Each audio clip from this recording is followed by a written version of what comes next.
What's up and welcome to another episode of Gizmo Slip Tech. Today we're looking at the benchmarks for the Alienware Area51M, most definitely the world's fastest laptop that weighs less than 9 pounds. Now I did actually benchmark and test out my own personally purchased Area51M and I am loving it, but I'm trying not to let that affect my benchmarking. This is all going to be standardized testing for all of these laptops. We've tested a ton of them, including several big and beefy, heavier laptops and thicker laptops that have the 9900K in it. And we'll be comparing all of them today. We'll be going over synthetic benchmarks, in-game benchmarks, as well as testing for thermal throttling in realistic gameplay and realistic workloads. Let's go ahead and dive into these benchmarks right now. All right, so taking a look at our first benchmark here, we have 3D Firestrike Ultra, and you can see the Area51M really dominates this test. We've got a score of 6458, topping the charts by almost 500 points compared to the G703GX. Now the G703GX was stock, so if you compare that to the stock speed of the 9900K,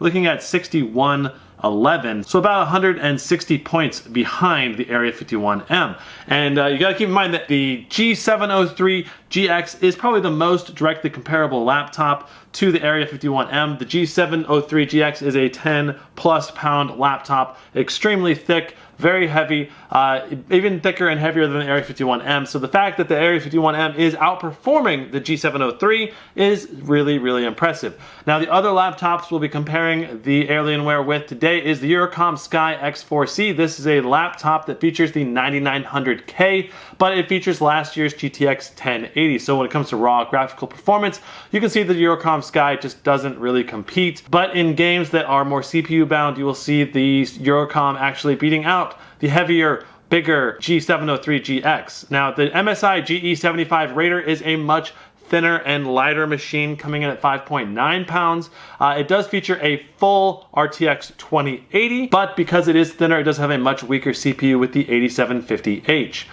And last but not least, we're also going to be comparing these laptops with a laptop that is much thinner. We've got the Evoc P960EN that weighs a little bit less than 5 pounds. This is a super thin and light RTX 2080 Max-Q laptop. So this way you guys get to see what the full breadth of the RTX 2080 is versus last year's GTX 1080, and you really get to get a feel for the performance of this new hardware versus old hardware, so you can make value judgments and decide what is the best bang for the buck for you in your own personal electronic purchasing decisions. Now I do want to point out that my laptop originally came with a 9700K that was not silicon lottery binned. I did the full suite of tests that I do, recorded those benchmarks, and then I swapped in my 9900K that is silicon lottery binned. So take all of these benchmarks with a grain of salt, knowing that my 9900K was silicon lottery binned to have just a little bit better performance than a typical 9900K, and also to have a little bit better temperatures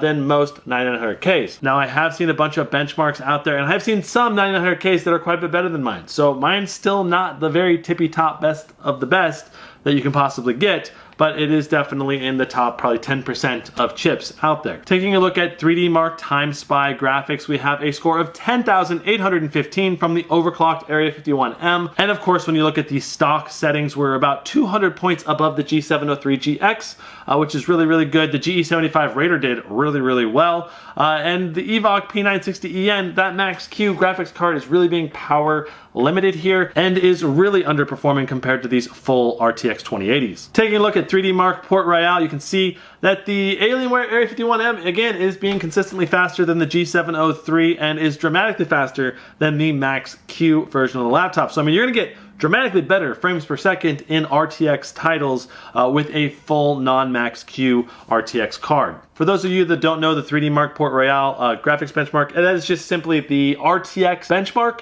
to indicate the real-time ray tracing performance of the new RTX cards. Taking a look at the Cinebench R15 multi-score, this is the best CPU throttled score, so I went and tried to dial in the best CPU settings you can using Intel XTU or throttle stop, and these are the results I got for each of these laptops. So the Area51M at 5 gigahertz, it does stay really stable there, but after you do run the CPU in a bunch of loops, loops, it does eventually thermally throttle, which we'll get into in a little bit. So the thermally throttled score after like 10 runs, you get a score consistent around 2070. And I think that is really, really good performance. Now, stock settings, we got 1846, which is also really good, but it's like not ideal for a 9900K at stock settings. And the other thing I want to point out, when I installed my 9900K into the Area 51M, it ran it at 4.6 gigahertz across all cores, which is 0.1 gigahertz less than the normal stock speed for the 9900K. So just know that whenever I say the 9900K is at stock speeds, it's really at 4.6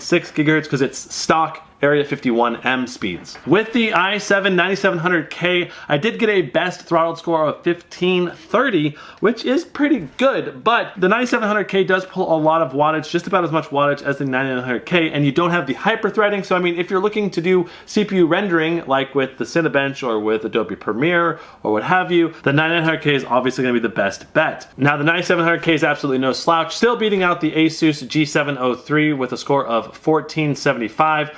And then you also have this Eurocom Sky X4C that really throttled way more than in the Area 51M. Now the Sky X4C weighs about 8 pounds, so it's actually a little bit smaller than the Area 51M. But the 9900K throttled much more in that chassis than it did in the Area 51M. So even with significant undervolting with the Eurocom, I was only able to get 4.3 gigahertz across all cores. Just know that you're definitely going to get worse performance with a Clevo chassis, especially since it's a smaller chassis with less cooling. And then of course you have the GE75 Raider really struggling at 1038. That's not even the best score really for an 8750H, and it's kind of disappointing because you would think you'd at least be able to get full performance from the 8750H.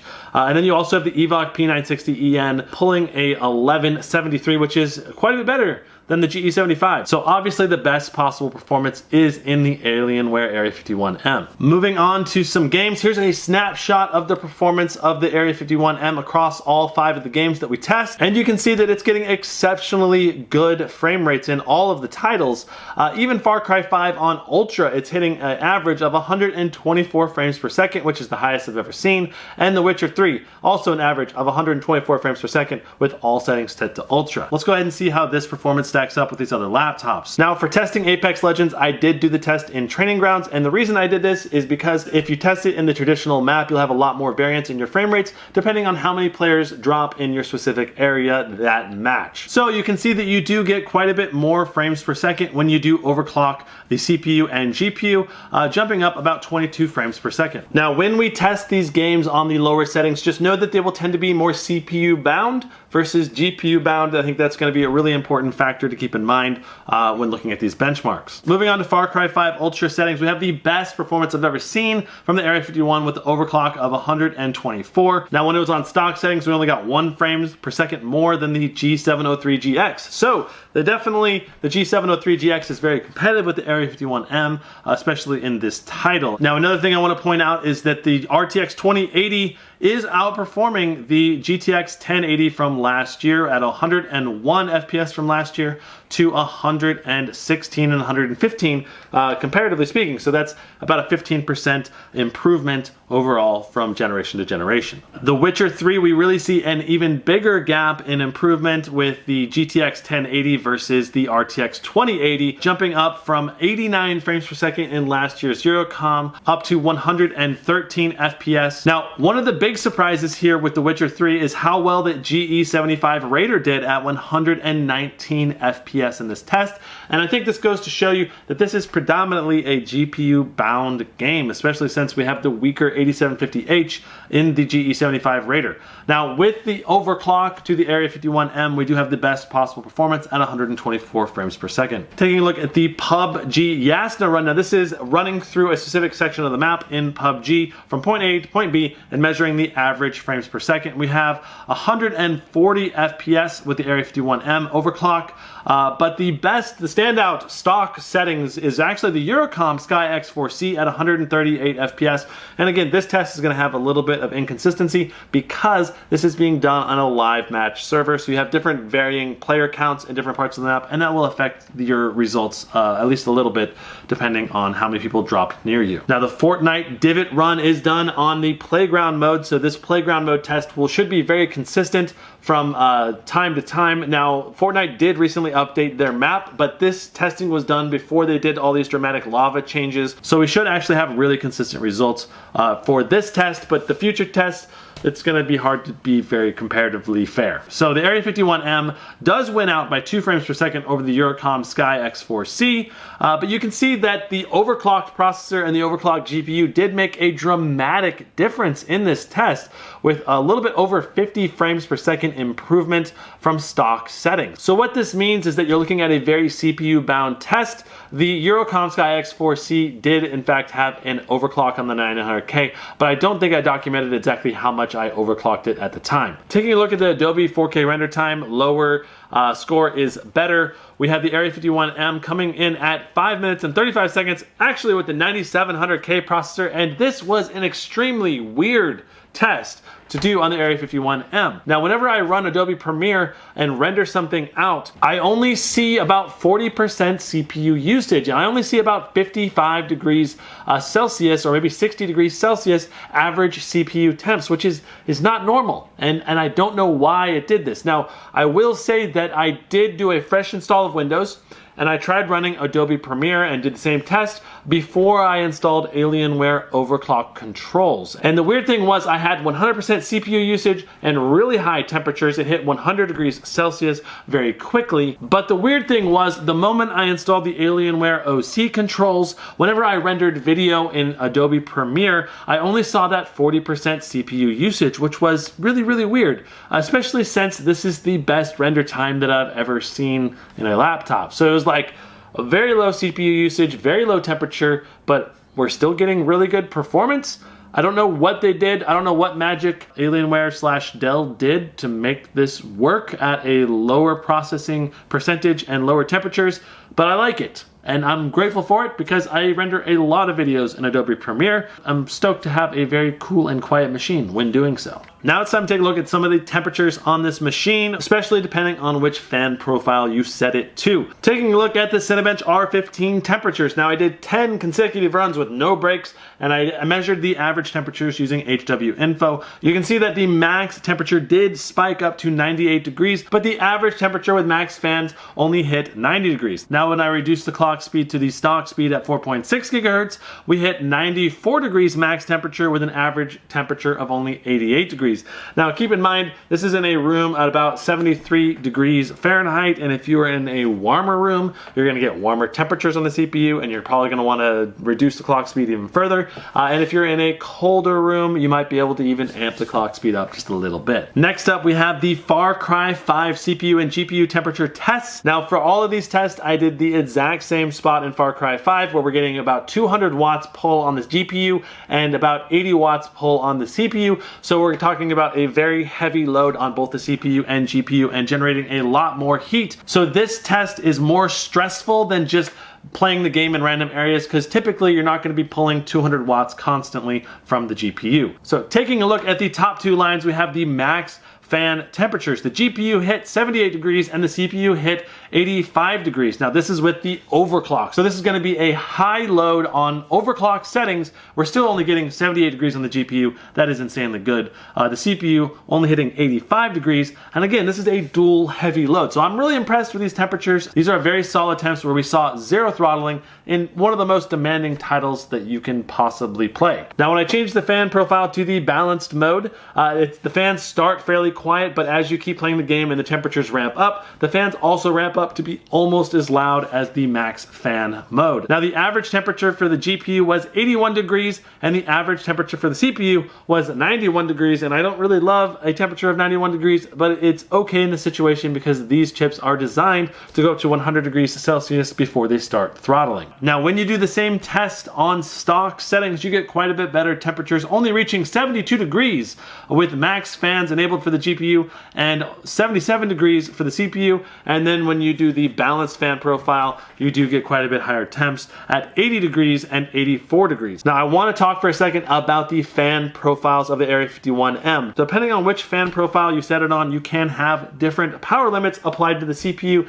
and the GPU. And this is perhaps one of the reasons why the Area51M has been burning out. I don't know. This is just a theory. The fans in balanced mode do not ramp up fast enough. Like when you have a 100% CPU load or GPU load, especially a dual CPU and GPU load happening at the same time, the balanced fan profile takes about 10 to 15 seconds for the fans to ramp up. And this is why I really like the performance and full speed mode, because your fans are always going to be running at like 50-60% speed regardless in performance mode, or 100% speed in full speed mode. And that way you never have CPU and GPU temperatures spiking up to 100 degrees Celsius in just like 3 seconds, which is not ideal, I don't think. So know that if you want the best possible performance, you really want to have performance or full speed fan mode on all the time. But I will say that if you're just going to be doing games, the balanced mode is great, and it does provide some nice acoustical comfort. The laptop does not make constant noise in balanced mode, so that's really nice.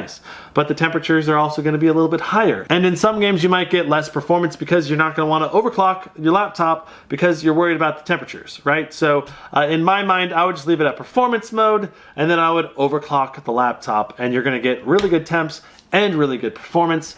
And then I would just say wear a pair of headphones and you're like great to go. So to sum it up, the Area51M is the top performing laptop hands down in the under 9 pounds category.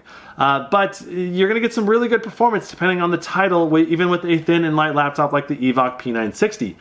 Now the games that I like to play, the Battle Royale games, the Apex Legends, PUBG, Fortnite, you're gonna get dramatically better frames per second with a laptop that has a desktop CPU. And the Area51M I think is the best overall combination of lightweight plus ultra performance. And I think it's just hands down the winner for me. In terms of a laptop that is still very portable and still extremely powerful, I think the Area51M is the best combination currently available in the world. But I am really interested to see how the new 9th gen laptop CPUs do shake things up. The rumors have it that they should be coming out in the next month or so. So definitely keep your ears to the ground and your eyes open for all these new laptops that will be coming out sometime soon. Anyway, that's it for this breakdown and thermal test and benchmark for the Area51M. I hope you guys enjoyed it. If you did, hit that like button and hit that subscribe button if you want to see more. I'll see you guys in the next one. Brandon out.